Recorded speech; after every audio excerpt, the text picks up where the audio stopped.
Salut Bastien, Salut Ulrich. comment vas-tu? Fantastique.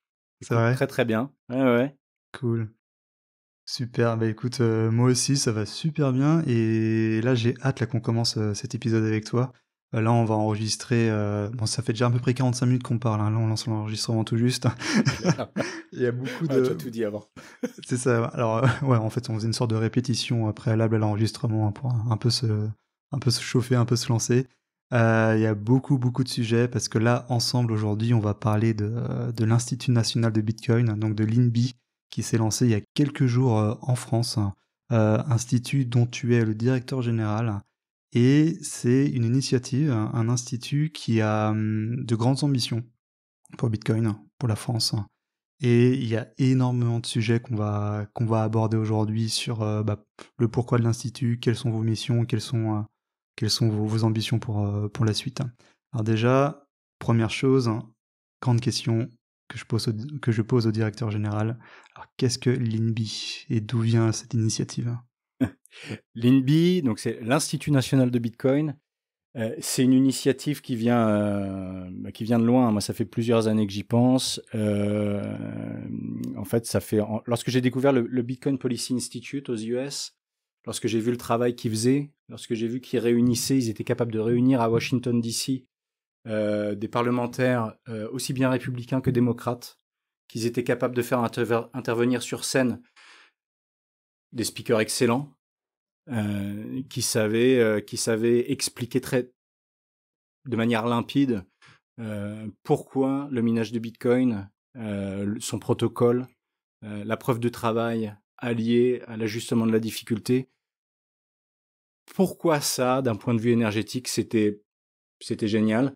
Il y avait tout ce travail sur cet aspect-là. Il y avait aussi tout le travail qu'ils pouvaient faire aussi sur la mise en avant de la défense des droits de l'homme, la mise en avant de la défense, tu vas pouvoir détenir ses propres clés privées. Enfin, tu vois, tout le travail d'éducation à tout ça, parce qu'on est quand même sur quelque chose, même si nous, on baigne dedans et c'est des concepts où on se dit, bon, ça va, c'est clair, tout le monde connaît.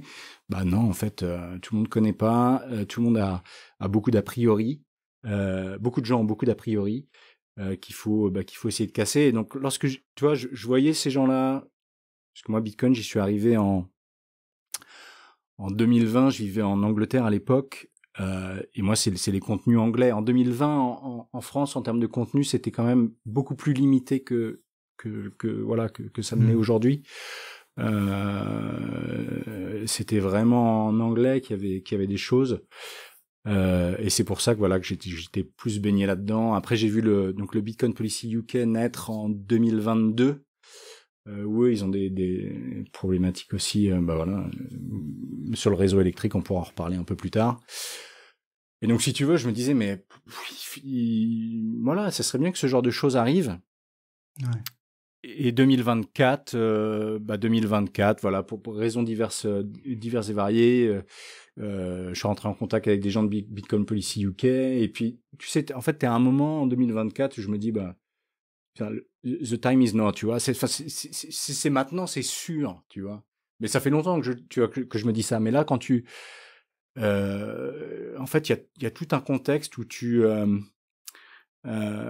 dis c'est évident, plein de raisons, que en France, on va se retrouver avec EDF qui mine Bitcoin. C'est évident, c'est sûr, parce que le parc nucléaire, comment il fonctionne, parce que les énergies renouvelables intermittentes qu'on a intégrées au réseau, et on pourra rentrer dans les détails après, c'est clair qu'ils vont y venir. Et le réseau électrique, c'est quand même hyper important, parce que le réseau électrique, c'est ce qui me permet le soir de chauffer mes gamins, c'est ce qui me permet de faire à manger. Et moi, j'ai pas vocation à produire ma propre électricité moi-même. Je peux essayer, je peux mettre quelques panneaux solaires. Ça, de toute façon, on va en reparler juste. Ouais, on va en reparler juste après ça, justement, de la question du nucléaire et de Bitcoin, justement, en France. Mais vraiment, avant ça, pour vraiment revenir sur l'Institut, Ouais. donc en effet, comme tu dis, on a pu remarquer dans d'autres pays, que ce soit aux États-Unis, en Angleterre, des instituts un peu comparables qui existaient, avec vraiment des instituts qui avaient pour but d'être des lobbies politiques, en fait, de promouvoir la question de Bitcoin auprès des décideurs publics. Et ça, c'est votre volonté en France, c'est de faire la même chose, quoi. C'est d'avoir une sorte de, tu me corriges hein, si j'ai des bêtises, mais c'est l'idée de l'Institut national de Bitcoin, c'est d'avoir voilà une sorte de réseau de conseillers, d'experts qui se réunissent dans un institut en France et qui forment en fait une sorte de ressource pour conseiller les décideurs privés, les décideurs publics euh, sur la question justement de Bitcoin. Si je... L'intérêt de l'Institut, donc l'Institut est politique, parce que voilà, on touche à des sujets qui sont éminemment politiques. En revanche, l'Institut est apartisan. D'accord. Voilà, on échange avec tout le monde. Le but premier de l'Institut, pour en venir à ce que je disais juste avant, c'est voilà, il est évident qu'un jour EDF va miner. Mm-hmm. Si EDF peut miner grâce à l'Institut un jour avant le jour où il l'aurait fait sans l'Institut, on a déjà gagné.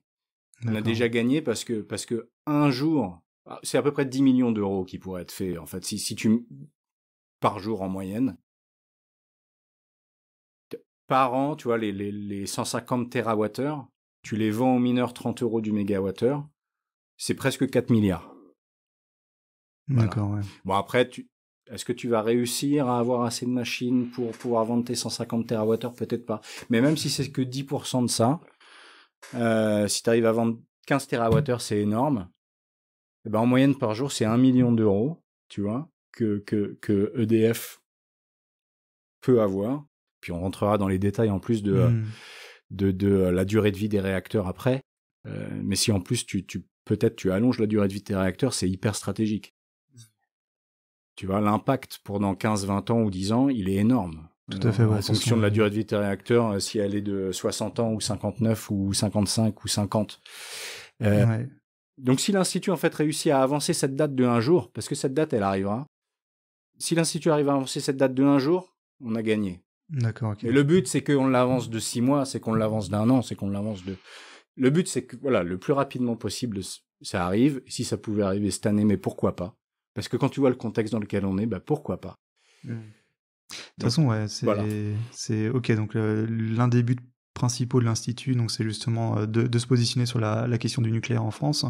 Et donc au-delà de toi qui es directeur général, est-ce que tu peux nous présenter voilà les autres personnes qui ont contribué, qui font partie de l'équipe, on va dire permanente de l'institution. Puis voilà après.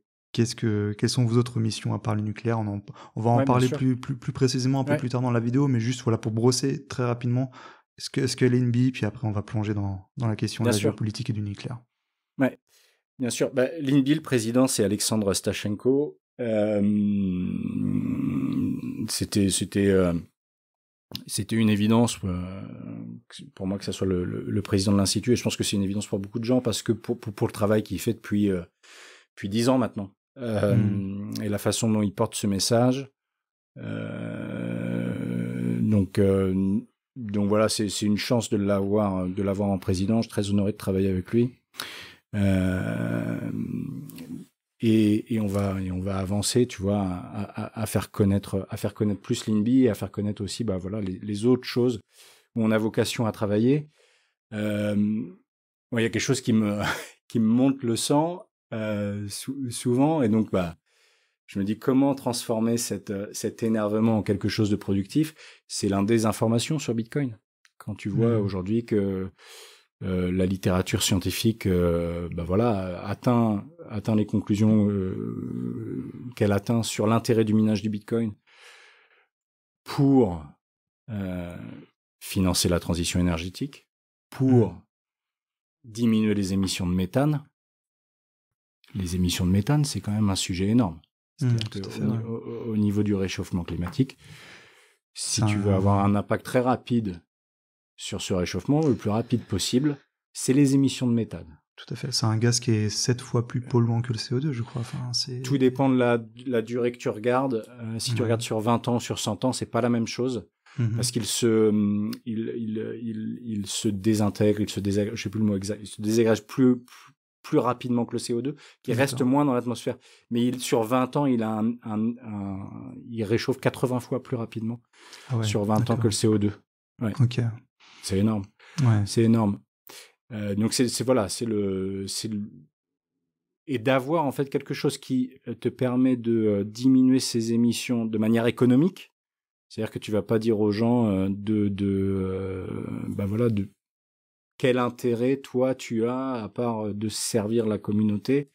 Il y en a des Samaritains. Tu vois quel intérêt tu as à le faire. Alors que si tu as un intérêt économique, super. Bien sûr.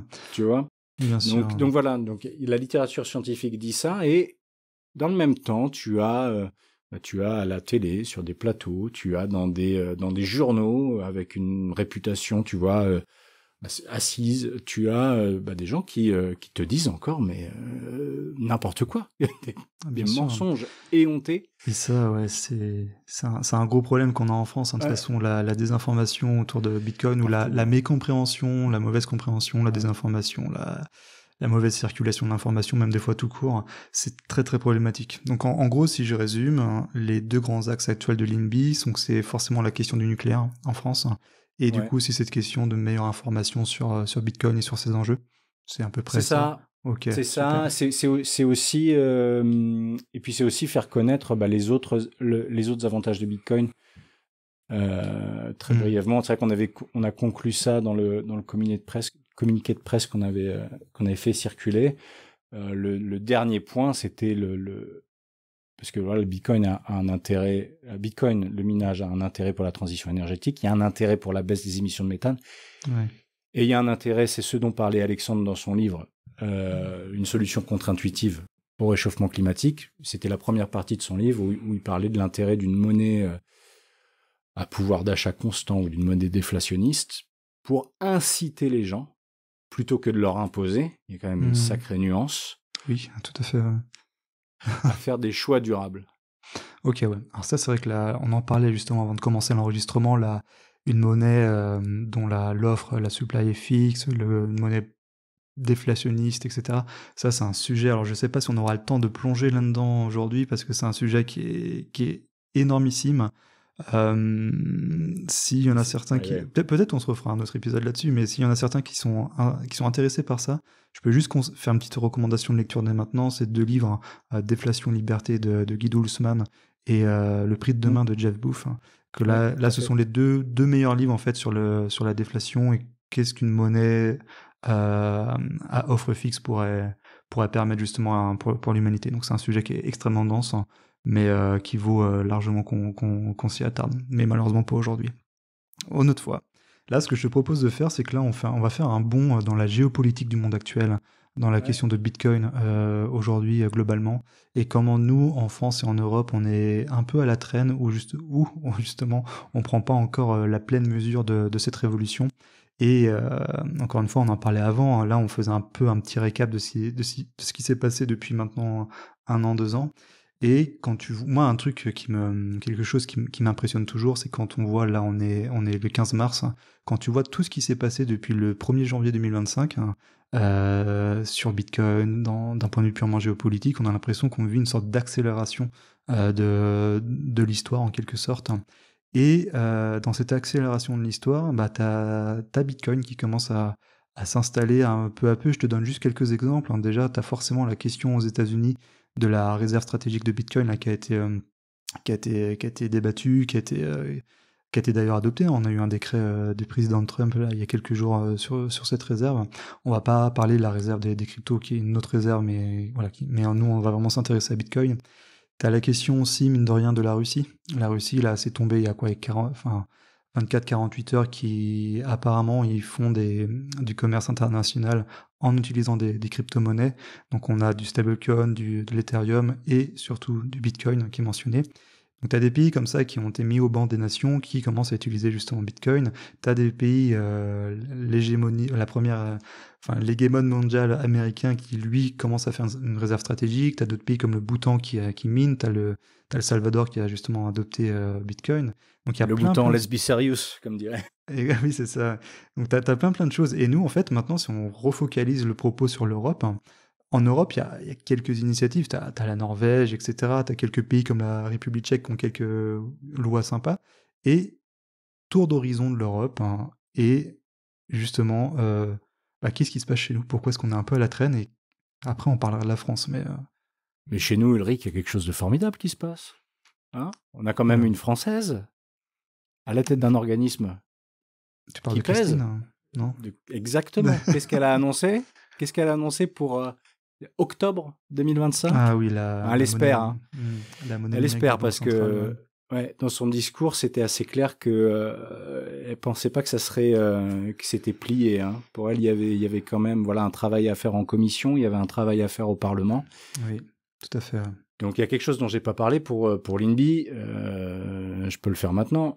C'est-à-dire que ce projet de monnaie numérique de banque centrale, bah ça fait partie nous aussi de ça fait partie nos chevals de bataille de faire en sorte que d'informer sur ce sujet-là, d'informer pourquoi ça ne doit pas se faire, et s'il faut s'unir avec d'autres instituts, que ça soit en Allemagne, je pense notamment, ou ailleurs, pour mener des actions coordonnées, en tout cas pour sensibiliser au Parlement, etc., européen ou dans d'autres organismes, et c'est quelque chose qu'on a aussi vocation à faire. D'accord, donc donc ça c'est un autre combat de l'INBI qui est super intéressant, c'est forcément lutter contre une MMBC, la Banque Centrale Européenne, qui en effet, comme Christine Lagarde l'a annoncé il y a quelques jours, qui serait prévu pour octobre 2025. Donc là aussi c'est encore un sujet qui est monstre, à mon avis ça sera pas, ou si jamais ça se fait, ça sera une calamité, une catastrophe sans nom. Et justement, alors d'ailleurs si on parle de l'Union Européenne, et de la législation européenne, alors quelle serait par exemple la position de l'INBI sur d'autres sujets autres que la MMBC? Par exemple, je pense à MiCA et ce genre de choses. Est-ce qu'il y a... Voilà. Il faudrait Alexandre là pour le sujet de MiCA. C'est un sujet que je maîtrise particulièrement. Alors, la question c'est juste assez simple en fait. Est-ce que au-delà de la France, est-ce que l'INBI aura un support par exemple pour les députés français au Parlement européen ou qui seraient intéressés sur la question de Bitcoin mais qui n'auraient pas forcément toutes les billes et qui justement qui seraient à même de lutter, prendre position sur des sujets qui dépassent totalement ce sur quoi on a la main en France, qui se joue au niveau européen. Est-ce que l'INBI du coup peut être aussi une ressource pour nos parlementaires français au Parlement sur ces questions-là? Oui, c'est ce qu'on a. C'est l'ambition, hein, c'est de produire de la documentation, c'est d'être nous disponibles pour répondre aux questions. Et produire des infographies simples, tu vois, pour expliquer des concepts qui parfois sont pas évidents. Et puis nous, on se perd pas dans les questions on laisse ça à d'autres, les questions de crypto, de blockchain et de Web3. C'est pas ce qui nous, voilà. Je pense ça me fait rire. Je pense que l'enjeu il est pas là, quoi, si tu veux. Ah non, il a jamais été là d'ailleurs, donc. Donc voilà, mais ouais, non, fournir en effet de la documentation, ça fait partie des tu vois, comme tu le vois, il y a du travail quand même. On a pas mal de choses à faire. Totalement, ouais. Alors je tiens à remercier d'ailleurs, c'était ça faisait vraiment plaisir lundi de voir, et toute cette semaine quand on a lancé l'institut, en fait, de voir que en fait ça correspondait chez de nombreux bitcoiners, pas tous, hein, mais de nombreux. En fait, ça correspond à une attente, tu vois, de se dire oui, en fait, c'est maintenant qu'il faut pousser. Et en effet, on a besoin. Ça, dans d'autres pays, il y a eu, aux États-Unis, voilà, il y a eu ce genre d'institut qui a pu faire un bon travail et qui a pu peut-être accélérer les choses sur certains points. Moi, je le pense en tout cas qu'aux États-Unis, ils ont été très influents. Il y a des choses à faire, tu vois. On a tous des choses à faire, à plein de niveaux différents. Moi, il se trouve que là, voilà, j'ai une 20aine d'heures par semaine où je peux consacrer à ça. Moi, je pense que c'est important de le faire maintenant. Je ne sais pas si je serai directeur de l'Institut dans 6 mois, hein. Mais c'est le moment de lancer le cheval maintenant. Et puis, on verra ce que ça deviendra après. Mais, tout à fait. Hein. De toute façon, Bitcoin a besoin de nombreux soldats qui font des combats différents, mais... Il y a des moments dans la vie où tu peux aussi, et puis voilà. Et voilà, exactement. Il y a des moments dans la vie où tu peux, où tu as le temps de le faire, où tu as aussi la motivation, l'envie de le faire et le courage aussi de le faire. Donc quand tu as tout ça qui s'aligne, et il faut y aller, quoi. Parce que après, toi et moi, on est persuadés d'une chose, hein, c'est que Bitcoin, c'est le combat d'une vie presque. Il y a un potentiel qui peut être énormissime et ça vaut le coup d'en s'engager pour ça, quoi. Donc Je suis persuadé, je suis à 99%, enfin moi voilà, tu peux jamais être à 100%, mais je peux jamais être à 100%, mais je suis quand même proche des 100% en effet, je vois pas comment Bitcoin pourrait échouer maintenant, enfin il y a des choses quand même qui me font dire ça, mais voilà, je suis très proche du 100%, et de ce fait, ce que je me dis, c'est que le pays où je suis né, le pays où j'ai grandi, le pays où j'ai plein d'amis, le pays où j'ai des profs qui ont été importants, enfin, tu vois, ce genre de choses. Et ben, tu te dis, j'aimerais bien pouvoir y retourner. J'ai pas envie de avoir à partir, tu vois, dans un autre pays. J'ai pas envie j'aimerais bien que dans 20 ans, les gamins, s'ils veulent vivre en France, très bien, s'ils veulent vivre ailleurs, très bien. Mais s'ils veulent vivre en France, qu'ils le puissent, qu'ils le peuvent. Tu D'accord, vois. bien sûr. Ok.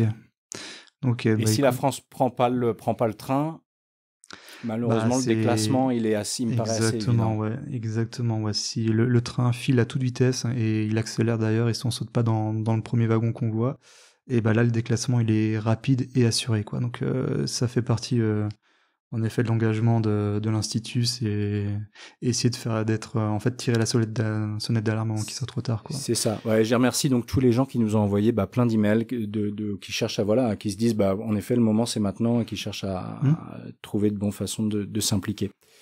Ouais. Donc je te laisse continuer.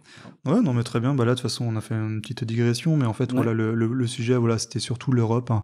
On a parlé de Christine Lagarde, de la monnaie numérique de Banque centrale et tout, mais après est-ce que toi au niveau de certains pays européens, est-ce qu'il y en a déjà quelques-uns qui font des choses, hein, sur Bitcoin ou pas forcément sur le minage? À l'heure actuelle, tu as la Finlande qui fait des choses intéressantes. Ok. Eux, ils viennent d'intégrer à leur réseau électrique une centrale nucléaire l'année dernière. Ok. Alors, c'est l'année dernière ou il y a 2 ans. Enfin bref, très récemment, qui a complètement changé la donne, hein. Ils se sont retrouvés tout d'un coup avec beaucoup de prix négatifs sur leur réseau. Ils avaient une production qui était énorme, très bien, très bien. Mais là, ils ont eu un vrai intérêt à faire du minage. Et en effet, ils le font. Et puis en plus, la Finlande, ils caillent l'hiver. Oui. Peut-être pas que d'ailleurs. Et donc là, il y a un vrai intérêt à réutiliser la chaleur des ASIC. Et c'est ce qu'ils commencent à faire. Et c'est pas anecdotique. On est sur des dizaines de milliers de foyers maintenant. Des dizaines de milliers de foyers qui sont chauffés avec la chaleur des ASIC. D'accord, donc en fait, ils minent chez eux, c'est ça? Alors non, pas chez eux. T'as les fermes, et puis après, ça part dans le réseau de chaleur urbain. D'accord, ok, super ça. Ouais. Ce qui est beau, c'est que tu vois ce que Satoshi écrivait en je sais plus quelle année, en 2009 sans doute, ou 2010, peu importe. Il a envoyé un mail sur le fait que de toute façon l'ordinateur du fait qu'il mine, il produisait plus de chaleur, et que peut-être à l'avenir, on verrait le minage peut-être dans les pays où il y a besoin de chauffage. C'est beau. De toute façon maintenant dans l'industrie du minage, ils sont nombreux. Enfin, ils le disent tous de toute façon maintenant que la prochaine étape, maintenant, c'est cette réutilisation de la chaleur. Tout à fait, ouais. Il n'y a pas que le chauffage, tu peux faire aussi d'autres choses. Mais enfin, il n'y a pas que le chauffage domestique, je veux dire. Mais oui, non, ça fait partie des choses très intéressantes. Donc, il y a la Finlande qui est intéressante. Alors, la Norvège, c'est intéressant d'un autre côté. Alors, la Norvège, c'est plus inquiétant. La Norvège, ils ont énormément d'hydroélectricité. Ok, ouais, tout à fait. Donc, énormément de barrages.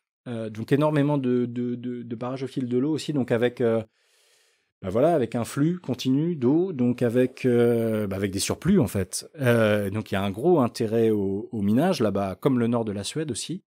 Mais ce qui se trouve, c'est qu'en Norvège, là il y a des discussions au Parlement pour potentiellement interdire Bitcoin. Donc tu vois, il n'y a pas que la France. Ça me dit quelque chose. Il n'y a pas que la France.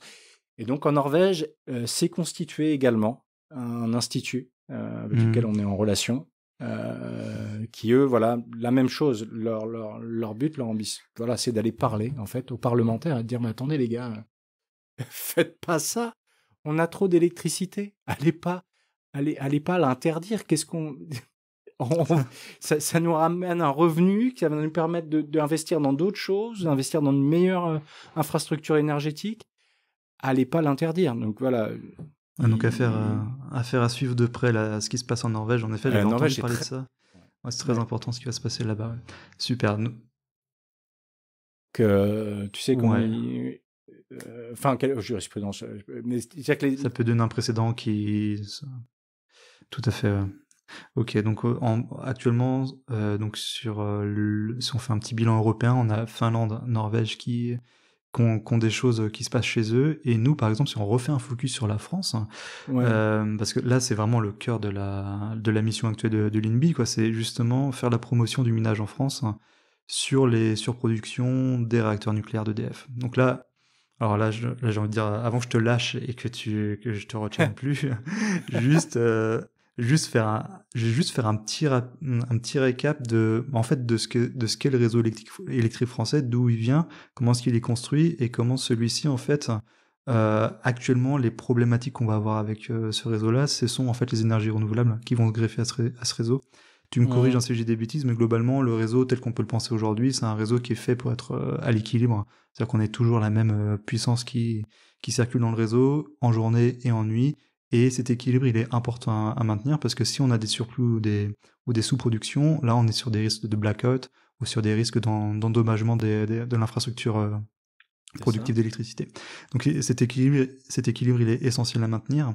Et depuis quelques années, on vient greffer sur ce réseau, qui est très ancien, qui a été fait autour du nucléaire depuis les années 70 en France, on vient greffer des énergies renouvelables, éoliennes et solaires, qui sont par nature intermittentes, c'est-à-dire qu'elles vont produire quand il va y avoir du vent ou quand il va y avoir du soleil, et elles vont venir rajouter trop d'électricité à certains moments de la journée, et du coup, en réaction, on va avoir les réacteurs nucléaires qui, eux, vont devoir moduler leur production, donc baisser.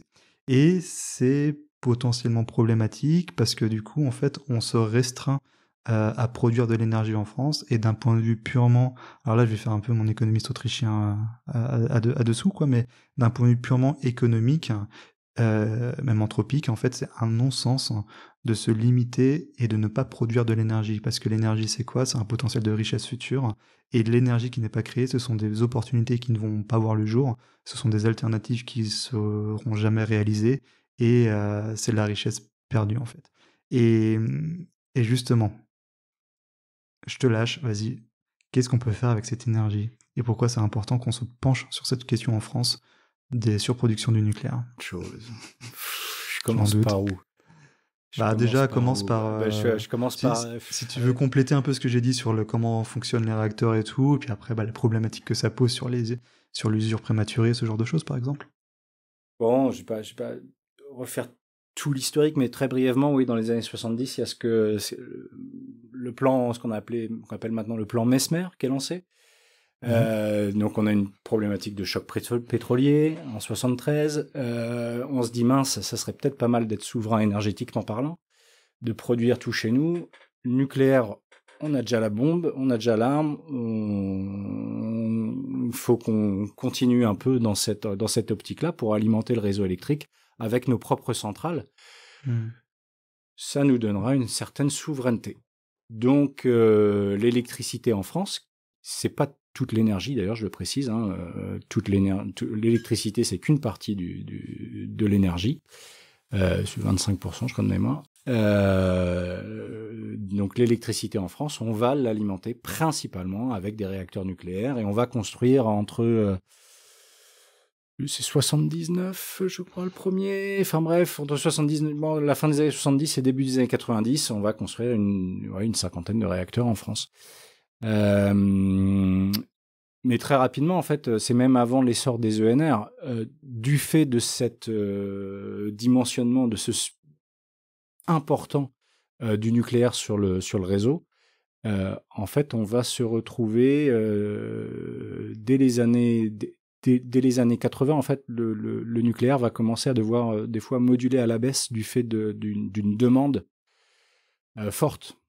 Donc ça, c'est avant même l'arrivée des ENR, hein, le fait que D'accord, ok. que les centrales doivent s'adapter à la demande, ça c'était vraiment avant. Donc, comme tu l'as dit, il faut que le réseau soit à l'équilibre, donc il faut que la production soit toujours au même niveau que la demande. Si la demande monte tout d'un coup, il faut que la production soit capable de suivre, sinon ça marche pas. Donc là, c'est pas mal quand tu as du pilotable. Et tu peux envoyer du charbon, envoyer du gaz pour, par exemple, si t'es à fond de ta production de nucléaire, en hiver, tu vois, hop, Ouais. tu as le nucléaire et le gaz qui permettent de faire la différence. Et puis après, tu retombes au printemps, hop, tu retombes là. Puis tout d'un coup, au milieu de l'été, mince, ça tombe. Hop, le nucléaire, déjà, à ce moment-là, devait moduler pour s'adapter. Okay. Donc c'est même avant l'arrivée des ENR. Donc au début des années 2000, donc le mix électrique français, le nucléaire, c'est à peu près 70% du mix. Et au début des années 2000, je l'ai mis là dans le premier graphique d'un article que j'ai sorti ce matin sur l'Institut, le nucléaire, le parc nucléaire tourne à peu près donc à ce qu'on appelle le facteur de charge ou le suivi de charge. Il est un peu en dessous de 80%. Là où logiquement, un réacteur nucléaire qui fonctionne, tu vois, en base tout le temps, il produit le maximum. De temps en temps, quand même, il doit être arrêté pour des raisons de maintenance, c'est normal. Ils le font partout, voilà. Mais aux États-Unis, par exemple, les réacteurs nucléaires ont un facteur de charge un peu supérieur à 90%. Donc le facteur de charge, c'est le fonctionnement en fait. C'est sa production par rapport à son maximum C'est ça, c'est par exemple... ouais, c'est ça. C'est-à-dire que tu as un réacteur de 1 gigawatt en puissance. Okay. Ce gigawatt en puissance, donc ça, c'est l'énergie en puissance. Et puis, après, il y a ce qui produit effectivement. Donc, tu multiplies ce gigawatt par le nombre d'heures. Et normalement, voilà, un réacteur nucléaire, il est censé tourner à 90% de la puissance maximale. Tu prends 1 gigawatt, tu multiplies par le nombre d'heures sur l'année, ça te donne un nombre de mégawattheures. Okay. Et puis ce nombre-là, en fait, tu enlèves 10% parce que tu as des raisons de maintenance. Après, en France, donc au début des années 2000, le parc nucléaire était à 78%, je crois de mémoire, quelque chose comme ça, en 2002. De facteur de charge, ou 79. On était déjà en dessous de 80%. Et ça, c'est du fait du dimensionnement important en fait du nucléaire par rapport à la demande. Okay. Et puis, alors après, c'était trop de nucléaire. Non, ça peut être si t'as pas de consommateur pour te prendre cette électricité, il y a personne qui te la prend. Et à l'époque, Bitcoin n'existait pas, en l'occurrence. Le nucléaire, c'était quand même une très bonne chose, mais donc il fallait le moduler à la baisse parce qu'il y avait personne qui te prenait l'électricité. Et même à l'étranger, il y avait la possibilité de vendre, du coup, peut-être le surplus de production ou... Alors, je ne sais pas quelles étaient les interconnexions à l'époque du réseau européen. Je ne peux pas te répondre là-dessus. Je pense que les interconnexions, il y en avait déjà. Il y avait certainement déjà de l'export vers d'autres pays, je sais pas, il faudrait regarder. En tout cas, c'est quelque chose qui est fait très largement maintenant. Ouais. On exporte énormément vers d'autres pays. Le plus qu'on peut. Hein. D'ailleurs, cette année, EDF a énormément exporté. Donc après, voilà, on est au début des années 2000 et puis on avance là sur cette décennie 2000 et puis 2010 surtout, où là, il y a autre chose qui se passe sur le réseau électrique. Il y a en effet l'arrivée d'autres moyens de production d'électricité. Donc que ça soit l'éolien d'abord et puis le solaire ensuite. Le solaire, ils sont arrivés à peu près en même temps quand même. On a aussi l'hydroélectricité qui est importante en France, mais en termes de capacité de production, on est quasiment au maximum. Je crois que ça représente à peu près 10% du mix. Mais voilà, on n'a plus beaucoup, on n'a pas d'autres possibilités vraiment de monter ça. C'est très bien l'hydro sur tous les barrages parce que ça te fait une bonne façon de stocker de manière naturelle de l'énergie, mais voilà. Et donc avec cette arrivée des énergies intermittentes, en effet, tu vois le facteur de charge quand tu regardes ce graphique là que j'ai mis dans l'article, tu le vois baisser en fait d'année après année. Alors tu le vois baisser très brusquement en 2022. Parce que c'est cet épisode où il y a eu de nombreux réacteurs qui ont été fermés. Donc là, pour les problèmes de maintenance, pour les problèmes de corrosion sous contrainte, ce qu'ils appellent. On pourra rentrer dans le détail juste après. Et puis voilà. Donc il y a eu ce phénomène très particulier en 2022, mais aujourd'hui, voilà, on est à peu près à 67%. On est à 67% de facteur de charge. Donc tu as une baisse. Donc ça veut dire que ton outil, qui est un outil qui coûte très cher à la base à construire, mais qui par contre par la suite a des coûts variables faibles, c'est-à-dire à des coûts de production. Pour produire ton énergie avec le nucléaire, tu dois donc mettre de l'uranium, tu vois. Donc là, tu as un coût au mégawattheure qui est de l'ordre de 5 euros, qui est assez faible.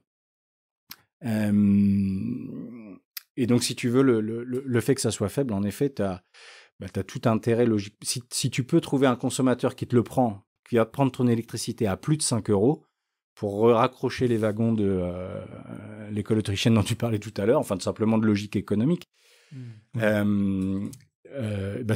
là, à ce moment-là, le marché, je vais te parler le langage qui te parle, le marché te dit que tu peux produire. Parce que pour nuancer ce que tu disais tout à l'heure, si le prix de l'uranium était aujourd'hui de, je sais pas moi, 80 euros du mégawattheure, eh bien, il n'y aurait pas vraiment d'intérêt et que les mineurs, pour s'en sortir, il faudrait qu'ils vendent à 30 euros du mégawattheure. Il y aurait un mismatch là. Ça marcherait pas le minage. Donc tu peux pas. C'est si tu peux produire, si tu peux produire économiquement. Je sais que tu l'entendais comme ça, mais c'est ça. Ouais. Bien sûr. Si jamais tu produis, c'est toujours le prix qui va déterminer les coûts, quoi. Si jamais ton prix d'électricité est trop cher parce que tes coûts justement d'uranium, etc. sont trop élevés, personne, aucun mineur ne va se brancher dessus, quoi, parce que du coup il y a aucun intérêt à miner, quoi. Ça reviendrait beaucoup trop cher. Mais là, ce qui est pas le cas actuellement, visiblement avec la France. Ah non, pas du tout, ouais. Pas du tout. C'est-à-dire que sur les 150 TWh là qui pourraient être produits, c'est-à-dire que si tu prends aujourd'hui, encore une fois, le parc nucléaire est à 67% de facteur de charge. Techniquement, il aurait la capacité d'être à 90%. Alors après, je dis, bref, aurait entre guillemets, parce que comme c'est un parc maintenant qui est un peu plus vieux, comme c'est un parc qui a fait beaucoup de modulation pendant des années et des années, il y a déjà une usure qui est constatée. Et c'était pour ça qu'on a eu ce problème en 2022. Alors justement, si on fait un petit focus sur 2022, parce que parlons-en. C'est vrai que 2022, c'était une année qui était assez particulière. On a eu, alors déjà d'un point de vue purement géopolitique, on a eu le début de la guerre en Ukraine en fin février 2022. Donc la Russie envahit l'Ukraine. Et on a eu du coup une sorte d'accélération de l'histoire à partir de ce moment-là. Et à la fin de l'année, on a eu en France, alors je pense que les gens s'en souviennent, parce que c'était à l'époque où on se disait qu'il fallait baisser la consommation des ménages, sinon on allait manquer d'électricité en France et que les centrales, etc., n'étaient pas en capacité de fournir l'offre qui est en face de la demande. Et on a eu, on peut revenir là-dessus, parce que du coup on a eu des réacteurs qui ont été... Alors pourquoi est-ce qu'on a eu ces problèmes de corrosion, justement ? La question a beaucoup de sous. La question a 1 milliard, voire plus en fait. Ah ouais, oui. Oui. Cette corrosion, il y a plein de façons de répondre, mais il est probable, en tout cas c'est pas, mais il est probable que le fait que les réacteurs modulent justement, ça crée des chocs thermiques. Alors, je suis pas ingénieur nucléaire, mais j'ai lu plein de rapports maintenant sur le sujet pour m'intéresser vraiment à la question.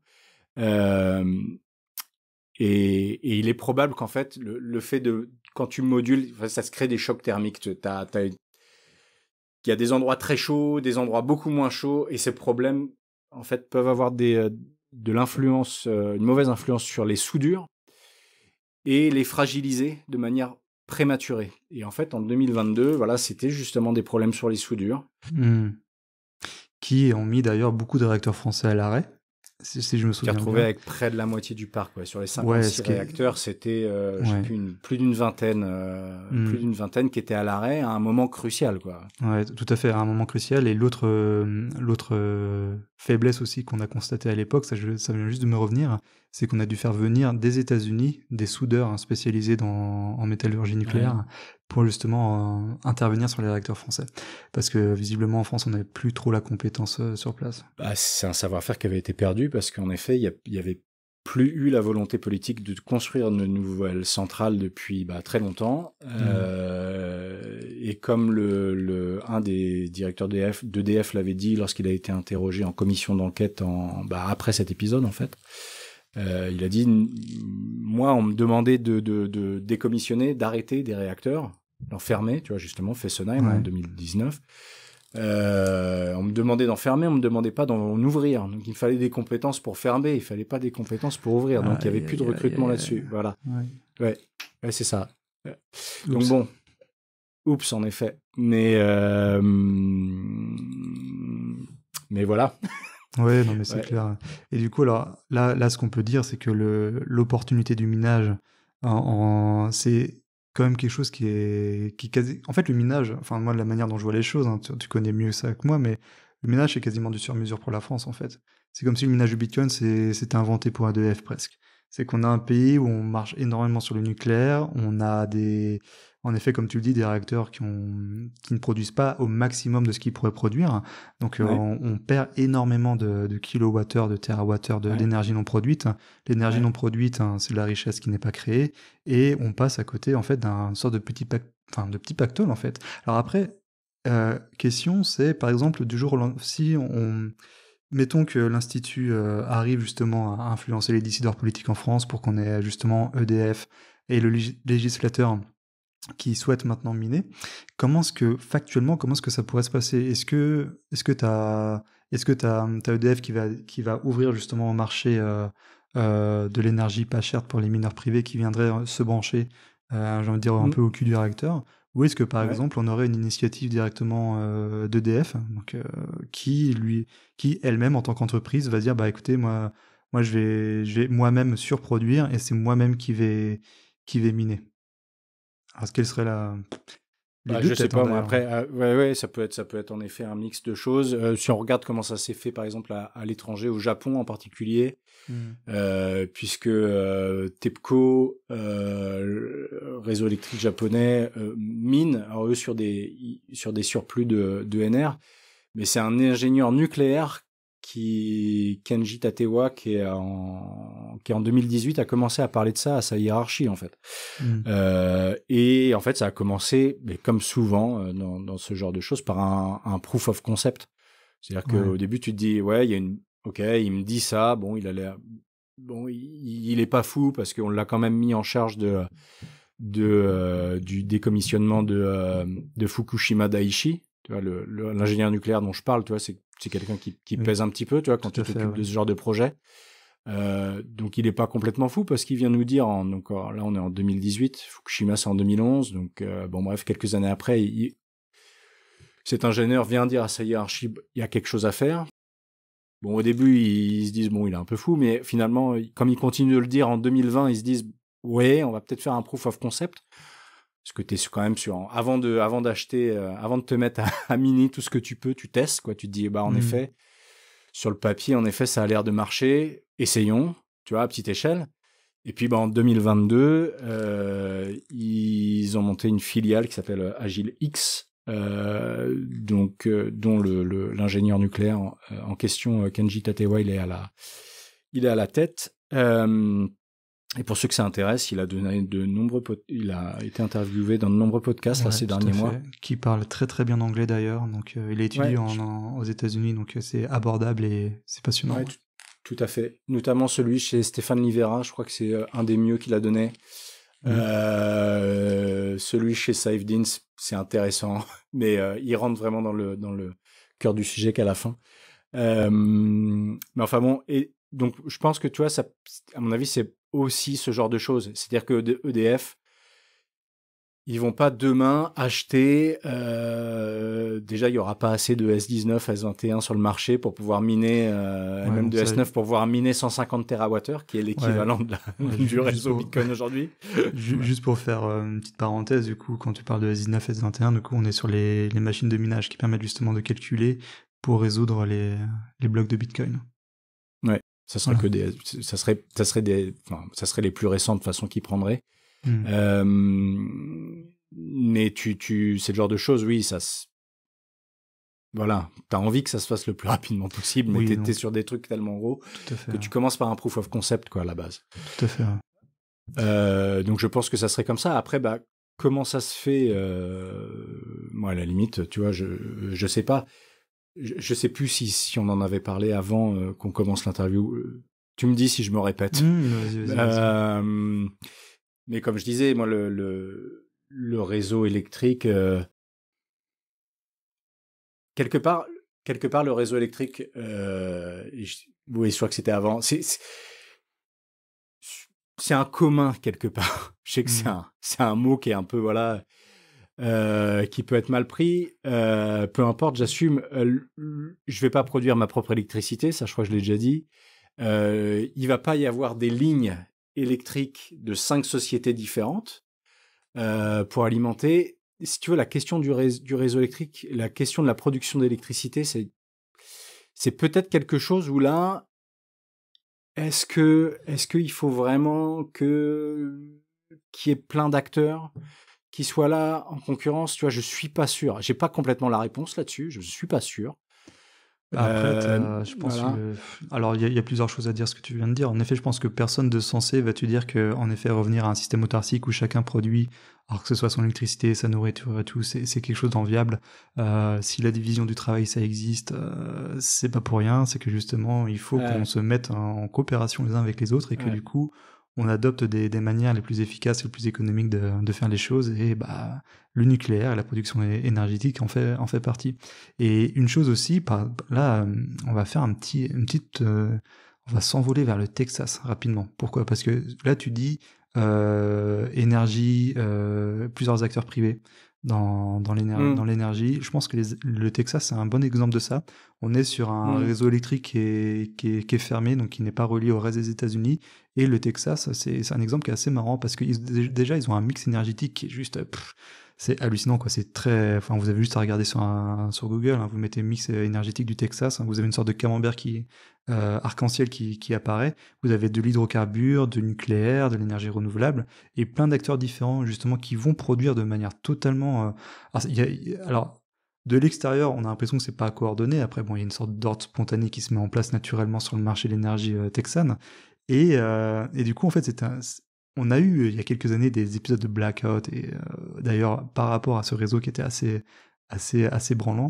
Et au final, il y a Bitcoin qui est venu un peu sauver le truc, en leur disant, bah, en minant, on vient stabiliser un réseau qui a été mal pensé de base, où il y a trop d'acteurs différents qui interviennent, et on a justement une initiative privée qui vient se rajouter aux initiatives privées qui sont déjà existantes pour justement parfaire et rendre le réseau assez, vraiment pertinent, quoi. Donc c'est après, ça, ouais. Voilà. C'est une petite parenthèse. Et en France, c'est là où le minage a vraiment toute sa place, parce qu'en fait, nous, sur le mix électrique français, voilà, où le nucléaire était prépondérant, on a intégré, et puis le nucléaire et l'hydraulique, hein, c'était vraiment les deux choses principales. Après, où tu as intégré du solaire et de l'éolien, tu vois, tu as tout l'argument de dire c'est intermittent, c'est très mauvais, etc. Mais tu as aussi l'argument où tu peux te dire, attends, est-ce que si je regarde les choses d'une manière antifragile, tu vois, pour reprendre le concept de Taleb, où tu te dis, comment est-ce que je suis le plus résilient? Tu vois, j'essaie de me dire que il peut y avoir des choses qui peuvent se passer à l'avenir. 50% de l'uranium à peu près provient du Kazakhstan. Est-ce que si demain j'ai un problème avec le Kazakhstan, est-ce que c'est pas bien, même si le nucléaire c'est bien pour plein de raisons, est-ce que c'est pas peut-être intéressant d'avoir un petit peu autre chose, tu vois, au cas où? Tu vois, tu peux... Ou l'Afrique même, par rapport ou ça vient de, tu vois, ouais, en effet, en termes d'origine de l'uranium, tu veux dire? Ouais, non, puis même, alors déjà en termes d'origine de l'uranium français, mais aussi en termes d'instabilité géopolitique et d'antifragilité, quand on voit malheureusement ce qui se passe dans ces pays-là et où la présence française n'est plus ce qu'elle était avant, il y a moins de sécurisation de l'uranium français, quoi. C'est ça, exactement. Donc quand tu te dis ça, tu te dis bah peut-être en effet le nucléaire ça a peut-être été, tu vois, si tu prends les choses un peu de ce côté-là, tu dis bah le nucléaire a peut-être été intéressant, le fait que le nucléaire français en fait il ait cette capacité à moduler. Ça a permis d'intégrer un peu de ces énergies là. Et en effet, je veux bien comprendre qu'en 2012 même si Bitcoin existait, bah voilà, EDF, en tout cas, tu vas pas refaire l'histoire, EDF a pas miné. On aurait pu miner pendant toute la décennie 2010. Ça n'a pas été le cas. En tout cas, il y a eu tout ce discours pendant toute la décennie 2010 d'EDF, qui continue d'ailleurs à le tenir, de dire il y a une complémentarité. Ça, c'est vraiment le mot qui ressort. Il y a une complémentarité entre le nucléaire qui est capable de moduler, discours officiel d'EDF, hein, les énergies renouvelables intermittentes. Super, on y va comme ça. Et puis là, on se retrouve, tu vois, avec donc 2022, et puis avec des rapports. Le rapport de l'AIEA de 2018, donc l'autorité internationale sur l'énergie atomique, qui dit attention, moduler, en fait, il est possible que ça crée de l'usure sur les réacteurs. T'as un autre rapport d'un organisme scientifique qui conseille le Bundestag en Allemagne, qui disait en 2017 à peu près la même chose. La modulation, il est possible que ça crée des problèmes sur les soudures. Il est possible qu'on ait ces soucis-là. En 2022, on se retrouve donc avec des réacteurs en carafe. Et là, aujourd'hui, dans le débat électrique énergétique en France, tu as d'un côté, en fait, les tenants du nucléaire, enfin, oui, les partisans du nucléaire. Après, c'est un peu à nuancer, mais les partisans du nucléaire qui vont te dire, les gars, pendant des années, vous nous avez demandé de moduler à la baisse pour les énergies intermittentes. Vous nous emmerdez. Arrêtez, on va aller à fond sur le nucléaire. Il n'y a aucune raison économique de faire ce qu'on a fait. Et puis, d'un autre côté, tu te dis, attends, c'est peut-être pas mal, en fait. Si tout d'un coup, on a une rupture d'approvisionnement en uranium, qu'on soit capable, et en plus, surtout qu'on a déjà dépensé l'argent. Je suis désolé, on a déjà des panneaux, on a déjà des éoliennes, on a déjà dépensé l'argent, on a déjà fait cette dépense de ressources. Donc, on a ça maintenant. Est-ce qu'il ne faut pas essayer de faire en sorte, tu vois, que le réseau fonctionne au mieux? Et là, tu as le minage, en fait, qui se positionne entre les deux et qui résout le problème, le problème de l'intermittence, parce que le minage étant, si tu veux, le consommateur de premier recours. Voilà, aujourd'hui, on a 150 TWh qui pourraient être produits, qui ne le sont pas. Ah oui, il faut faire de l'hydrogène. Ah oui, il faut mettre ces 150 TWh dans des batteries. Ah oui, on peut faire plein d'autres choses. Oui, ok, d'accord, très bien. Ça marche l'hydrogène là maintenant? Tu les as, tes batteries, là, maintenant? Non? Très bien. Premier recours. Mettons en place le minage de Bitcoin. Et très bien. Ensuite, on stockera dans des batteries. Et en effet, on le fera. Pourquoi? Parce qu'en vendant aux mecs qui vont stocker dans des batteries, on leur vendra 60 € du mégawattheure ou 50, ou j'en sais rien. En tout cas, on leur vendra plus. On leur vendra à un prix plus élevé qu'aux mineurs. Ouais. Donc, en premier recours, tu mets le minage de Bitcoin. Ensuite, tu développes toutes tes outils de flexibilité qui existent plus ou moins, tu vois. Donc, en effet, tu alimentes, t'as l'électrification des usages, super. Donc, les gens utilisent plus d'électricité. La réindustrialisation, pardon. Oui, enfin, on l'attend celle-là. Parce que la réindustrialisation, si le prix de l'électricité, il s'envole, tu la verras jamais. Et c'est pour ça qu'on la voit pas. Donc, tu fais baisser le prix maintenant de l'électricité en mettant ton minage en première cour. Ensuite, toutes les autres solutions se développent pas très bien. Mais si elles se développent, tant mieux. Et après, en dernière cour, tu as le minage de Bitcoin. Et puis ensuite, tu équilibres les réseaux. Là, le problème d'équilibrage qu'on a expliqué assez longuement, c'est le minage de Bitcoin qui te fait ça. Tout à fait. Et là, sur cette partie-là, en fait, il te lie ces gens qui sont opposés aujourd'hui, qui s'affrontent. Tu as des guerres de tranchées entre les partisans des ENR, des guerres qui te disent non, mais c'est bon, et qui font l'autruche en ce moment, et qui doivent flipper, et qui surtout évitent de parler du problème de la modulation et de l'usure des réacteurs. J'ai fait un post LinkedIn ce matin pour essayer d'interpeller, ça fait un flop complet. Mais les acteurs des ENR, leur intérêt aujourd'hui, ça serait de dire au nucléaire, minez sur Bitcoin, les gars. Parce que il y a ce qu'on appelle le merit order sur le réseau électrique.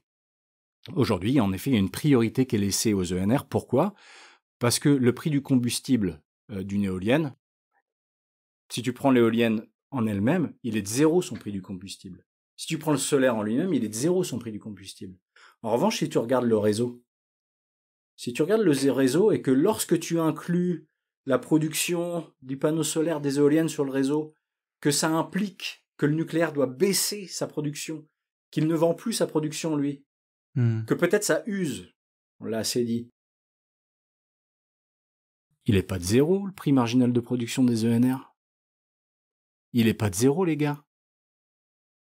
il n'est pas de zéro, mais vous bénéficiez d'un prix comme s'il était de zéro. Donc, poussez, si vous êtes acteur des ENR, poussez pour que le nucléaire vende leur jus à 30 € du mégawattheure aux mineurs, parce que vous le vendez beaucoup plus cher au réseau, et poussez avant que ça casse, parce que ça va casser. Ça va casser, c'est sûr. Et tu vas avoir là des gens qui vont te dire, attends, t'as des gens qui vont remettre en cause le merit order là. T'as des gens qui vont arriver, qui vont dire, vous allez assumer tout seul votre intermittence. Ah ouais, ben là, tu vas avoir plein de gens qui vont mettre la clé sous la porte dans les exploitants d'ENR. Et c'est dommage parce que t'as un outil qui est déjà là, donc à la limite, et eux, ils ont un avant. Voilà. Après, moi, je suis pas du tout. On n'a pas vocation à changer le merit order du tout seul. Enfin, on n'a pas envie. Le merit order aujourd'hui, il est tel qu'il est. Les ENR, si vous voulez continuer à en profiter, poussez pour que le nucléaire s'empare du truc, parce que sinon vous allez dégager en fait. C'est le gros risque. Bah, la manière dont moi je vois les choses en faisant vraiment une lecture purement économique de ça, c'est que on va dire à surface au sol équivalente, à coût d'investissement initial équivalent, le nucléaire c'est ce qu'il y a de mieux. Par contre, le renouvelable c'est ce qu'il y a de pire en fait. Et si le renouvelable existe aujourd'hui, c'est essentiellement grâce à la volonté politique et justement à ces lobbies qui ont réussi depuis des années à pousser ces énergies-là dans le réseau, alors que ce ne sont pas des énergies, en effet, comme tu dis, qui sont matures, parce qu'il n'y a pas s'il y avait la solution de stockage pour justement avoir une utilisation différée de l'énergie dans le temps, à la rigueur, ça pourrait s'entendre, mais c'est pas le cas. Et on a des énergies... minage. Ouais, voilà. Alors, il y a le minage, mais au-delà de ça, ce sont des énergies qui sont pas matures, qui doivent leur existence uniquement à l'intervention de la force publique. Et si un jour on se réveille et qu'on doit revenir un peu au bon sens, en disant que là, il faut qu'on fasse des choix stratégiques parce que on peut plus financer tout et n'importe quoi, bah du coup, il y a fort à parier que le politique aille justement privilégier des solutions comme les hydrocarbures, le nucléaire. Donc en fait, si je me mettais moi dans la peau d'une personne qui travaille dans les ENR, bah, je me dirais en fait bah voilà que mon modèle économique n'est peut-être pas le mieux pensé, il doit son existence à des facteurs qui vont peut-être disparaître demain. Et j'ai tout intérêt justement à ce que le minage de Bitcoin soit intégré justement dans le mix énergétique français, quoi, parce que du coup ça va légitimer et ne faire en sorte que je sois pas débranché, quoi. Enfin, c'est un peu comme ça que je le vois, mais après oui, bon. mais après ça revient à ce que je disais tout à l'heure en fait sur l'antifragilité d'un système. C'est ça, C'est-à-dire ouais, que tout à fait. si tout ton système repose exclusivement sur le nucléaire, bah c'est très bien tant que ça marche. Mais si tu enlèves les ENR, mais du fait que tu es tout sur le nucléaire, comme on l'a dit, la modulation, elle existe avant les ENR même. Ouais. Donc, si tout d'un coup, tu ne l'as pas vu venir et tu te retrouves avec tous tes réacteurs en carafe, t'as rien d'autre pour produire. Ouais. Tu vois, c'est dommage. Bien sûr. Et ça, c'est ce qui est vraiment génial avec le nucléaire, c'est que bon, là, vous avez bien cerné l'INBI le problème. Forcément, on a Sébastien Gouspiou qui en parlait depuis des années aussi.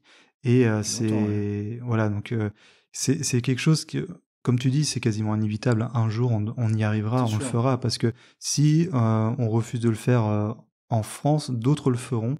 Et ne serait-ce que par intérêt personnel, intérêt de l'État, intérêt de la nation et imitation des autres, on le fera, quoi qu'il arrive. Même si on n'est pas convaincu, on le fera parce que les autres le font. Donc on y arrivera, ça c'est sûr et certain. Le but du jeu, c'est d'y arriver de la manière la plus rapide et aussi la plus intelligente possible. Donc ça, c'est un peu la chose, quoi. Eh ben écoute, ce que je te propose de faire, c'est... Alors le nucléaire, on pourrait en parler longtemps. Je te propose juste de fermer un peu la parenthèse nucléaire, parce que c'est une grande part du combat que vous menez à l'INBI. Donc il faut en parler et heureusement, et on en a très bien parlé, je pense. Et essayons maintenant de voir un peu les autres combats du coup de l'INBI. Qu'est-ce que vont être aussi vos autres missions sur la scène nationale?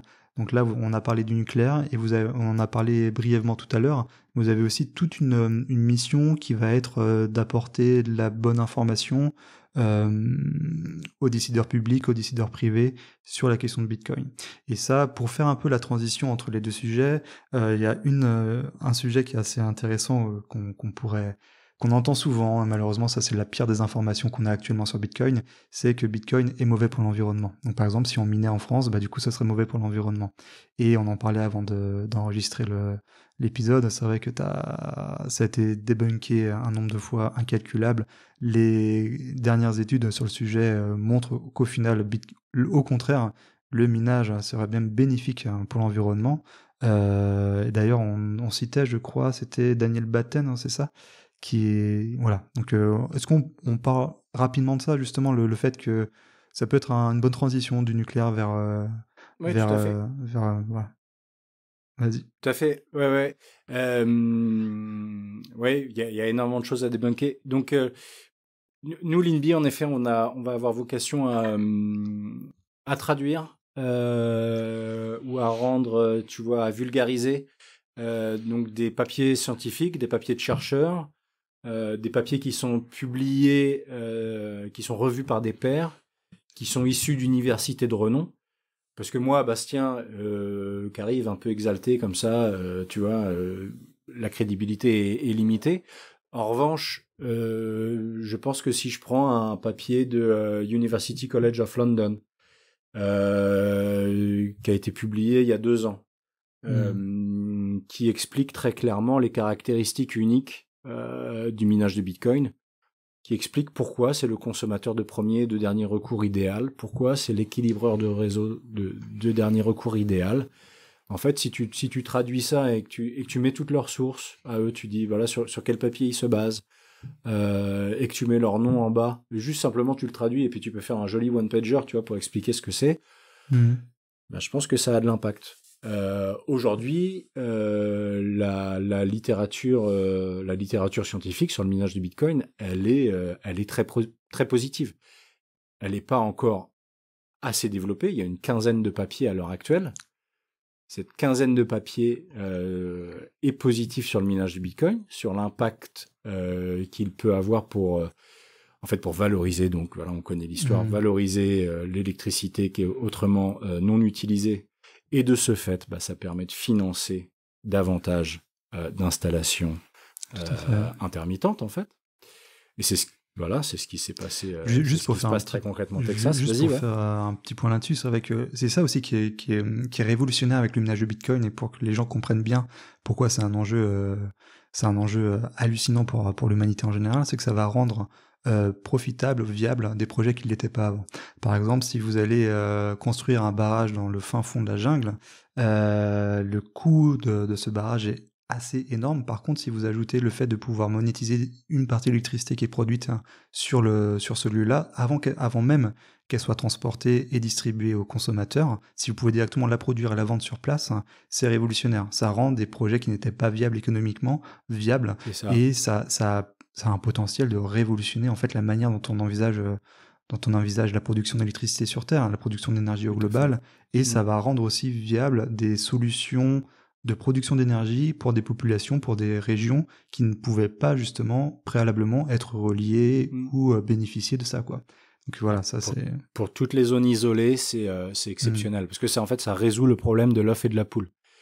Parce que tu construis ton outil de production électrique, ah, il est là, maintenant il faut construire le réseau. Mais tu peux pas vendre ton électricité. Tout à fait. En effet, tu résous ce problème-là, parce que tu installes ton outil de production électrique, tu mets ton container de mineur, ça te permet de faire des sous pour pour construire le réseau, tout simplement, qui n'était pas là, inexistant, et puis après, le container, il va ailleurs. C'est ce que fait Gridless. Tout à fait. En Afrique, ouais. Donc c'est révolutionnaire, quoi. Et je pense que c'était important d'en parler, parce que c'est vrai que moi, je sais que là, il y a quelques jours, j'étais à Angers, je suis allé assister à une conférence de Yorick de mon bin à l'Université catholique de l'Ouest à Angers. Et je sais que mon conférence géniale sur la révolution que représente Bitcoin, et à la fin de la conférence, et ça a pas manqué, première question dans l'audience, oui, mais Bitcoin, c'est mauvais pour l'environnement, le minage. Et Voilà, et c'est pour ça que c'est important d'en parler, quoi. Et c'est l'une des missions qui est importante de l'Institut, c'est justement de mieux informer le public, hein, sur Ouais, Bitcoin, sur le minage, qu'est-ce que c'est fait aujourd'hui. Parce qu'aujourd'hui, enfin moi, la manière dont je vois les choses un peu de l'extérieur, mais c'est une honte absolue, la manière dont Bitcoin et le minage sont présentés dans les médias, sont présentés par... ben, c'est presque, j'ai pas envie tout de à dire fait. du sabotage, mais c'est ce qui nous fait perdre du temps, quoi. Ah, ça nous fait perdre un temps fou. J'ai cru là pendant quelques temps, au tout début de l'année ou fin de l'année dernière, j'ai cru que ça s'améliorait un petit peu et puis tout d'un coup, il y a eu plein de choses qui ont été dites où j'étais Enfin, voilà, je me dis mais comment tu peux te présenter en journaliste et dire que le minage de Bitcoin est responsable de la crise énergétique que le Texas a subie en 2021. Alors que c'est tout le contraire, en fait. Qu'il y a eu une crise énergétique, il n'y avait pas de mineurs de Bitcoin. Tout d'un coup, en fait, on change de directeur d'ERCOT. Le directeur d'ERCOT, très pragmatique, se dit, bon, allez, il faut que je développe à fond, voilà, pour pas avoir ce problème de blackout. Qu'est-ce que je peux faire pour développer à fond très rapidement? Bah, le solaire, ça a quand même l'avantage sur le nucléaire que ça se pose beaucoup plus rapidement qu'une centrale. Donc, si tu veux résoudre un problème pour l'année prochaine, bah voilà, c'est plus simple. En plus, il y a pas mal de soleil là-bas. Par contre, bah, si tu surdimensionnes, bah, tu te retrouves avec des surplus. On met des mineurs. Et bah, c'est quoi le résultat? Ils ont pu fermer des centrales au charbon. Et ils n'ont plus eu un seul problème par la suite. C'est quand même 200 morts, hein, on parle la tempête Uri en 2021. Et tu as des journalistes ou des gens qui se présentent tant que tels, en tout cas, qui vont sur des plateaux dire les mineurs sont responsables de cet épisode de 2021. Alors que c'est le contraire. Et tu te dis, bah attends, il existe des organismes en France tels que l'ARCOM, il existe des espèces de machins un peu, tu sais. Tu te dis, bah attends, ces machins, il y a des gens qui les utilisent pour dire qu'il y a des mensonges qui sont racontés. Bah nous, on va les utiliser, ces trucs-là. On va leur écrire également. On va écrire au conseil de déontologie des journalistes, il n'y a pas de raison. Tu vois? Parce que, et puis il y a un moment, si ces gens-là, ils ne nous répondent pas, eh ben, on va les mettre face à leurs contradictions. Parce que ça va 2 secondes, si tu veux. Voilà, il y a un consensus, tu vois, sur plein de choses à l'heure actuelle, que moi, je ne remets pas du tout en question.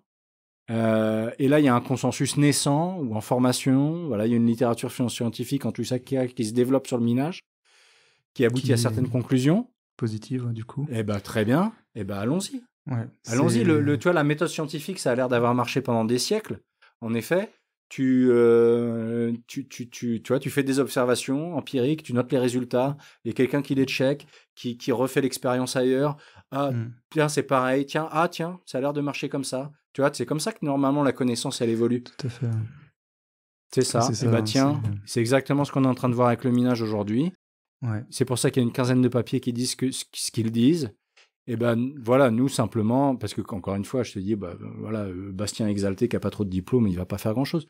Mais par contre, traduire ces papiers-là, oui, je pense que ça peut avoir un impact. Tout à fait. Et c'est vrai que je vais essayer, si j'oublie pas, de mettre ça en lien. C'est vrai que le papier qui a été fait par Daniel Batten, justement, qui cite sur les 14 dernières études scientifiques sur le... 15 maintenant, ouais. 15, voilà, donc il y en a la majorité, je crois, c'est 12 ou 13 qui tendent à dire justement que le minage est bénéfique pour l'environnement. Et comme tu l'as dit, comme tu l'as dit, parce qu'en effet, les mineurs vont se brancher là où l'énergie est la moins chère, donc c'est-à-dire là où l'énergie n'est pas distribuée et vendue aux consommateurs. Donc ils vont utiliser une énergie qui autrement serait gaspillée ou non pas produite. Donc déjà, ils vont pas demander une énergie supplémentaire à être produite. Et comme tu dis, en effet, ils vont rendre viable économiquement par exemple les énergies renouvelables. Et ça, mine de rien, ça va permettre en contrepartie de fermer des centrales à charbon. Et c'est ça en fait qu'il faut mettre en avant, c'est que le minage de Bitcoin rend des projets d'énergie renouvelable viables. Ça permet de torcher aussi du méthane sur les sites de production méthaniers. Ça permet, ça permet tout ça. Et ça, permet de rendre plus économique le parc nucléaire en France. Tout à fait, voilà. Et c'est plein d'économies, c'est plein de valorisation d'énergie qui serait autrement gaspillée, non produite. Et c'est aussi la valorisation de production d'énergie comme les ENR qui, actuellement, dans un réseau à l'équilibre et fermé, sont en difficulté d'un point de vue purement politique et économique. Sans Bitcoin, elles seraient mises en difficulté. Donc ça, c'est super important. Bah, écoute, génial, super. Et alors déjà, si on referme la parenthèse purement environnementale et la question et ce FUD autour de Bitcoin étant mauvais pour l'environnement, est-ce que vous, à l'INBI, pardon, est-ce que vous, à l'INBI, vous avez justement d'autres sujets sur lesquels vous allez intervenir pour faire la meilleure information auprès du politique? On parlait préalablement de la monnaie numérique de la Banque Centrale Européenne.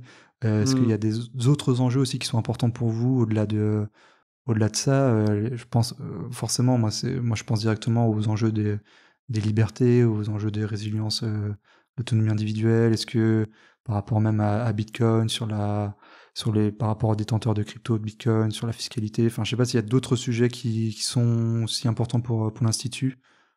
Sur la fiscalité, nous, on s'est dit que c'était pas notre cheval de bataille. D'accord.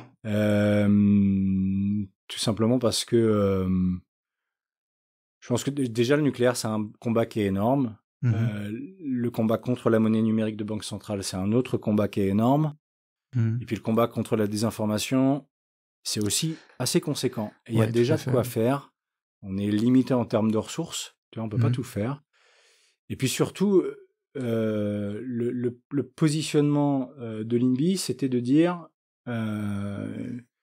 on est là en fait pour défendre les intérêts des Français, les intérêts de la France aujourd'hui, et dont les détenteurs de crypto, bah, ce n'est qu'une partie de tous ces gens-là. D'accord, ok. Donc, en fait, on s'adresse plus à la nation qu'aux détenteurs de... C'est ça, exactement. Ouais, à la nation et à ses représentants, plus qu'aux détenteurs de crypto en tant que tel. Et on ne veut pas arriver avec en disant oui, nous on réclame 0% parce que... Comme ce qui est fait en République tchèque, par exemple. Parce que... Oui, ça serait... on a peur que ça rende inaudible le reste du message. Ouais, bien sûr, ouais, je comprends. Moi, c'est un peu ma crainte, tu vois, de dire, bah, ouais, mais eux, bon, ils ont envie de... Enfin, tu vois. Et puis, bon, de toute façon, soyons honnêtes, enfin, moi, je suis là, dans mon bureau. Est-ce que si je demande 0% demain, est-ce que, tu vois, je vais les obtenir? Alors que si je mets toute mon énergie et que je peux canaliser l'énergie des gens qui se disent aussi, parce qu'on est quand même nombreux à se le dire, hein, parce qu'en effet, Sébastien, comme tu le disais tout à l'heure, il le dit depuis 7 ans, lui. Tu vois, plutôt canaliser cette énergie sur quelque chose de très concret, très bénéfique pour tous, plutôt que pour une partie. Et ben voilà, en soi, c'est déjà une très bonne chose. Et parce que ça, à mon avis, c'est tellement logique que c'est bien pour tout le monde que je pense que c'est quelque chose où on peut y arriver à ça. Et on peut y arriver assez rapidement. En revanche, de passer à 0%, bah, j'y crois pas. Enfin, c'est-à-dire que très bien, s'il y en a qui y arrivent, très bien, allez-y, super. Enfin, super pour moi, si tu veux. Pour la collectivité, je sais pas trop. J'ai pas trop d'avis en fait là-dessus. Ok, très bien. Non, mais c'était juste pour demander à peu près situer un peu les combats justement de l'Institut. Quels sont justement vos combats principaux et quels sont vos positionnements sur ce genre de sujet. Et alors justement, il y avait aussi un autre sujet aussi sur lequel je voulais revenir un peu pour clôturer un peu cette interview. Ça, on voit par exemple le Salvador l'a fait, les États-Unis l'ont fait, la mise en place de réserves stratégiques pour le pays. Est-ce que par exemple toi, alors pas forcément en tant que directeur général de l'INBI, hein, mais ou si tu veux, pourquoi pas, mais qu'est-ce que tu penses d'une telle initiative pour la France par exemple? La question qui tue là. Ouais, c'est la question. J'ai pas de... Voilà. Moi, j'aimerais bien que la France s'en sorte pas trop mal, parce que voilà tout ce que j'ai déjà pu dire. Mais la France, c'est quoi? C'est les Français. Est-ce que les Français qui s'en sortent pas trop mal, c'est quelque chose, tu vois, pour moi, c'est les Français qui doivent constituer leur réserve stratégique. Ouais, individuellement. On commence par là. On commence par là. Voilà, c'est une question qui divise, c'est une question voilà où j'ai pas répondu j'ai pas répondu vraiment complètement à ça. Moi, je sais que voilà, la priorité, c'est ça, c'est des réserves individuelles. Faites vos réserves individuelles. Soyez capable d'être le plus résilient possible, d'être chacun. Si tout le monde est le plus antifragile possible. Moi, en fait, si tu veux, ma crainte, c'est que mes voisins, ils aient pas leurs réserves et que dans quelques années ça pue et qu'ils aient la dalle et qu'ils viennent me casser les pieds. Tu vois. En fait, c'est assez égoïste ma démarche. Tu vois, c'est que je me dis, je pourrais pas, et c'est pour ça que c'était une évidence pour moi qu'il fallait Alexandre comme président de l'Institut.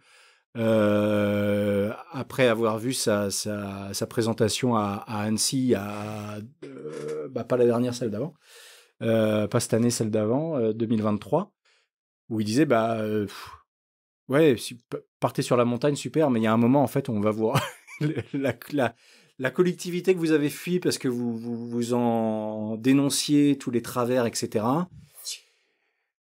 En fait, tu peux pas franchement faire sans pour tout, tu vois. Tu es obligé de dépendre de la division du travail dont tu parlais tout à l'heure. Oui. Et le problème, c'est que voilà, on en revient à ça. Et dans le coup, oui, alors, donc, j'ai envie que mes voisins aient leurs propres réserves. Est-ce que l'État doit l'avoir ou pas? Voilà, c'est compliqué comme question et c'est pas. Et enfin, en tout cas, l'INBI se bat pas pour ça. D'accord. Ok. Voilà. Et ma position à moi, elle est en construction. Voilà, je me réserve le droit de pas avoir d'avis. Non, mais c'est intéressant. C'est juste pour savoir, pour essayer un peu, voilà, parce que ça, je pense que c'est, vu l'actualité sur Bitcoin, sur les cryptos en général, c'est forcément une question que certains bitcoiners français pourraient avoir. Est-ce que, par exemple, l'Institut national de Bitcoin en France milite pour que la France ait aussi sa réserve? Voilà, non, donc ce qui est on milite pas pour ça, non. Exactement. Et là où je te rejoins totalement, c'est qu'en effet, les seules réserves qui sont pertinentes, c'est celles que les individus eux-mêmes peuvent se constituer, et plus qu'un État pourra le faire, quoi. Et c'est les plus importantes. Bah écoute, Bastien, 1h30 qu'on parle. On s'était dit 1 heure. Mais... Et puis 45 minutes avant aussi, je suis désolé. Non, au contraire, tu vois, tu fais partie de ces... je l'ai pas dit, ça. Non, mais toi, tu fais partie de ces personnes où, j'ai envie de dire, faut les laisser parler, et puis si ça dépasse, c'est pas très grave, parce qu'en effet, c'était assez dense comme discussion, déjà, entre parler de l'INBI, du nucléaire, un peu du paysage géopolitique européen, mondial, sur la question du minage, parler aussi des autres actualités et des autres combats de l'Institut sur tout ce qui est MNBC et tout ça. Enfin, on a quand même brossé beaucoup de sujets. Donc, j'ai envie de dire, c'est même été... c'est presque un exploit d'avoir brossé autant de sujets en si peu de temps. Et donc, moi, il n'y a pas de souci. En tout cas, moi, il va me rester, moi, surtout à te remercier d'avoir accepté cette invitation. Merci à toi pour ton invitation, pour ton initiative de faire ce podcast, de réunir les gens que tu réunis, tu vois. C'est toujours un plaisir de t'écouter. Et puis, comme on le disait, tu vois, il y avait pas assez de... Il y a eu quelques années où il n'y avait pas assez de contenu en français. Et là, c'est un vrai plaisir j'ai l'impression de retrouver quand j'écoute tes interviews avec tes podcasts avec Gilles Cadignan, avec Ludovic Lars la semaine dernière, qui était un super entretien. Enfin, tous ceux que tu as pu faire d'ailleurs. J'ai l'impression de me retrouver en 2020 lorsque j'écoutais un peu sur cette même intention du contenu qui existait en anglais, mais qui n'existait pas en français à l'époque. Vraiment d'entretien comme ça entre gens qui vont parler exclusivement d'un protocole, un seul, parce qu'il y a un seul protocole. C'est vraiment il y a une différence énorme entre un protocole et tu vois, et d'autres trucs qui sont pas des protocoles. Et il y a un changement, ça implique des changements énormes et qui se concentrent en fait de discuter là-dessus.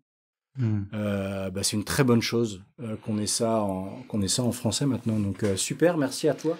Merci pour tes merci du coup pour tes compliments, et pour l'instant ça marche bien, les retours sont positifs, et si ça peut en effet offrir un nouveau type de contenu à la communauté francophone, il faut. Et en effet, comme tu dis, ce genre d'interview discussion, il y en a beaucoup dans le milieu anglophone, on n'a pas tellement côté francophone, donc il faut les développer, quoi. Après, il y a des livres quand même qui existent depuis longtemps en français. Juste, je rends un petit hommage au livre, pour moi, je trouve, qui est qui était vraiment le livre de Ali Takalbataï et Jacques Favier. Je trouve que parfois on n'en parle pas assez dans la communauté en France, mais c'est une grosse référence quand même. Alors là, c'est un livre, c'est pas un podcast, mais de temps en temps, enfin, moi, je trouve que c'est un de ces livres qui m'accompagne. Tu vois, j'y retourne de temps en temps. Tu vois, il y a vraiment une description du fonctionnement du protocole. Donc, petit hommage aux anciens de la entre guillemets. De la communauté aussi, tout ça pour dire que ouais, la communauté s'élargit et que c'est une fierté, une fierté, ouais, de pouvoir être là maintenant et en parler après avoir beaucoup appris pendant 5 ans et de voir des gens comme toi qui sont des puits de savoir et de connaissances où j'arrête pas d'apprendre et je me demande comment tu peux produire autant sur X comme tu le fais. Je me dis, mais comment il fait je suis un super non, mais bref. C'est gentil en tout cas. Ouais. Mais merci. Non, mais merci surtout à toi et je te dis à une prochaine. À une prochaine, ouais. Salut, je te vois au BEF, je crois. Ok, on se voit au BEF alors. Très bien. On boira des bières. Salut. Super, salut.